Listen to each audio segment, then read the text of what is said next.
The Rwandan Genocide. From April to July 1994, members of the Hutu ethnic majority in the East Central African nation of Rwanda murdered as many as 800,000 people, mostly of the Tutsi minority, begun by extreme Hutu nationalists in the capital of Kigali. The genocide spread throughout the country with staggering speed and brutality, as ordinary citizens were incited by local officials and the Hutu power government to take up arms against their neighbors. By the time the Tutsi-led Rwandese Patriotic Front gained control of the country through a military offensive in early July, hundreds of thousands of Rwandans were dead and many more displaced from their homes. The RPF victory created 2 million more refugees, mainly Hutus, from Rwanda, exacerbating what had already become a full-blown humanitarian crisis. Contents. Background: ethnic tensions in Rwanda. Genocide. International response. Background: ethnic tensions in Rwanda. By the early 1990s, Rwanda, a small country with an overwhelmingly agricultural economy, had one of the highest population densities in Africa. About 85% of its population is Hutu, the rest is Tutsi, along with a small number of Twa, a pygmy group who were the original inhabitants of Rwanda. Part of German East Africa. From 1894 to 1918, Rwanda came under the League of Nations mandate of Belgium after World War I, along with neighboring Burundi. Rwanda's colonial period, during which the ruling Belgians favored the minority Tutsis over the Hutus, exacerbated the tendency of the few to oppress the many, creating a legacy of tension that exploded into violence even before Rwanda gained its independence. A Hutu revolution in 1959 forced as many as 300,000 Tutsis to flee the country, making them an even smaller minority. By early 1961, victorious Hutus had forced Rwanda's Tutsi monarch into exile and declared the country a republic. After a UN referendum that same year, Belgium officially granted independence to Rwanda in July 1962. Did you know? In September 1998, the International Criminal Tribunal for Rwanda, ICTR, issued the first conviction for genocide after a trial, declaring Jean Paul Akaezi guilty for acts he engaged in and oversaw as mayor of the Rwandan town of Taba. Ethnically motivated violence continued in the years following independence. In 1973, a military group installed Major General Juvenal Habyarimana, a moderate Hutu, in power, the sole leader of Rwandan government for the next 2 decades. Habyarimana founded a new political party, the National Revolutionary Movement for Development, NRMD. He was elected president under a new constitution ratified in 1978 and re-elected in 1983 and 1988, when he was the sole candidate. In 1990, forces of the Rwandese Patriotic Front, RPF, consisting mostly of Tutsi refugees, invaded Rwanda from Uganda. A ceasefire in these hostilities led to negotiations between the government and the RPF in 1992. In August 1993, Habyarimana signed an agreement at Arusha, Tanzania, calling for the creation of a transition government that would include the RPF. This power-sharing agreement angered Hutu extremists, who would soon take swift and horrible action to prevent it. Genocide. On April 6, 1994, a plane carrying Habyarimana and Burundi's President Cyprien Ntaryamira was shot down over Kigali,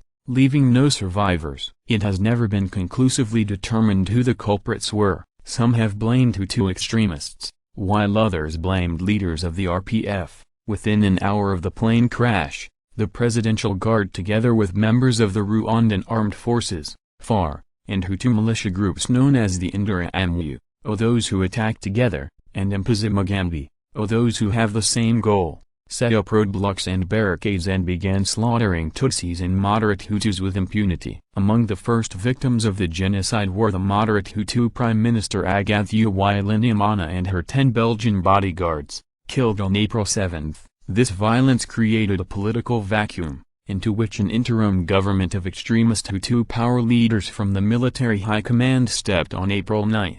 The mass killings in Rwanda quickly spread from Kigali to the rest of the country, with some 800,000 people slaughtered over the next 3 months. During this period, local officials and government-sponsored radio stations called on ordinary Rwandan civilians to murder their neighbors. Meanwhile, the RPF resumed fighting, and civil war raged alongside the genocide. By early July, RPF forces had gained control over most of country, including Kigali. In response, more than 2 million people, nearly all Hutus, fled Rwanda, crowding into refugee camps in the Congo, then called Zaire, and other neighboring countries. After its victory, the RPF established a coalition government similar to that agreed upon at Arusha, with Pastor Bizimungu, a Hutu, as president and Paul Kagame, a Tutsi, as vice president and defense minister. Habyarimana's NRMD party, which had played a key role in organizing the genocide,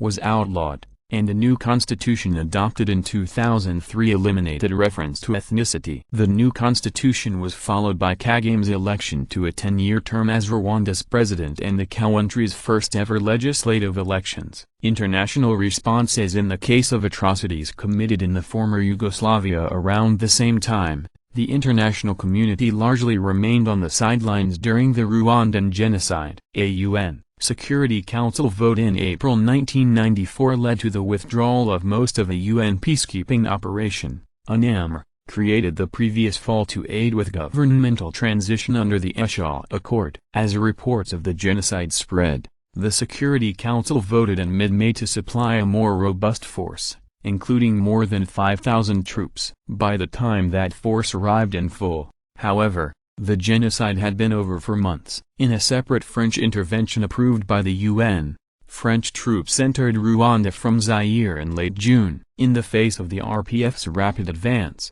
they limited their intervention to a humanitarian zone set up in southwestern Rwanda, saving tens of thousands of Tutsi lives but also helping some of the genocide's plotters allies of the French during the Habyarimana administration to escape. In the aftermath of the Rwandan genocide, many prominent figures in the international community lamented the outside world's general obliviousness to the situation and its failure to act in order to prevent the atrocities from taking place. As former UN Secretary-General Boutros Boutros-Ghali told the PBS news program O Frontline, "Oh, the failure of Rwanda is 10 times greater than the failure of Yugoslavia." Because in Yugoslavia the international community was involved.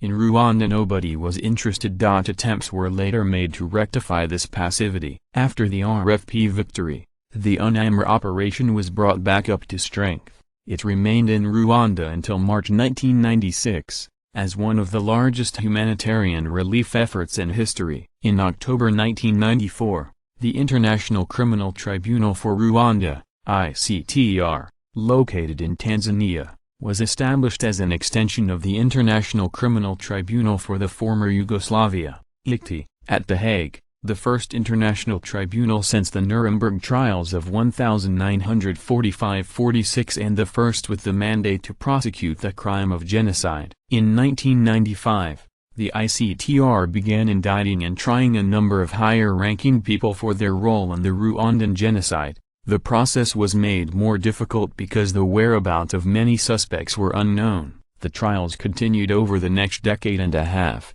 including the 2008 conviction of 3 former senior Rwandan defense and military officials for organizing the genocide.